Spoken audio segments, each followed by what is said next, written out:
আচ্ছা, আমি পারছি না।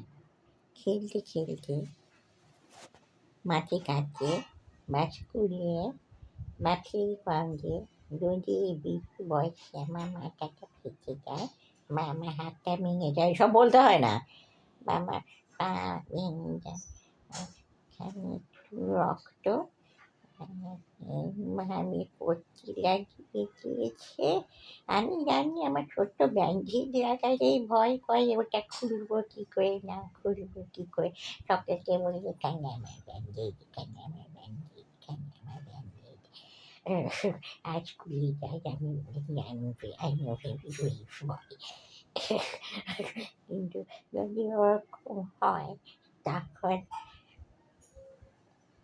আমার নার্স হিসেবে পলি আর যদি দুজনেই যদি আসে আমার খাটের পাশে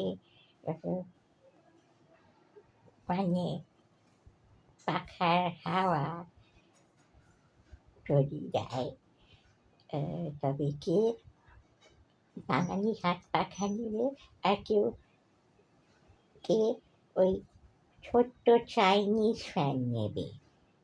জাপানিজ ফ্যানও হয়, সেটাই ভাবছি।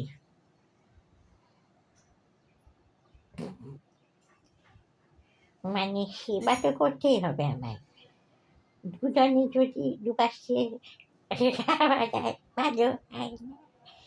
তারপর মলম মাখানো, ব্যান্ডেজ খুলে ব্যান্ডেজ লাগানো, কি মজা হবে বলো। ওরা দুজনে কেউই করবে না, তুই নিজেই করবি। নিজে কি করে করে? অসুস্থ হয়ে একটা বেবি কখনোই নিজের সেবা করতে পারে, তাও আবার 5 বছর বয়স।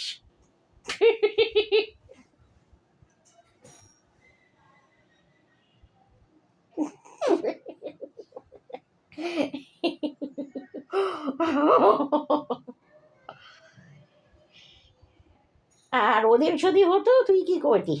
হয়তো নাকি ভীষণ সেবা করতাম আর পলিকেও করতাম, কিন্তু পলি সবসময় কিটির মিটির খ্যাটোর কিছু চড় চাপড় আঁচড় কামড় যদি বসিয়ে দিত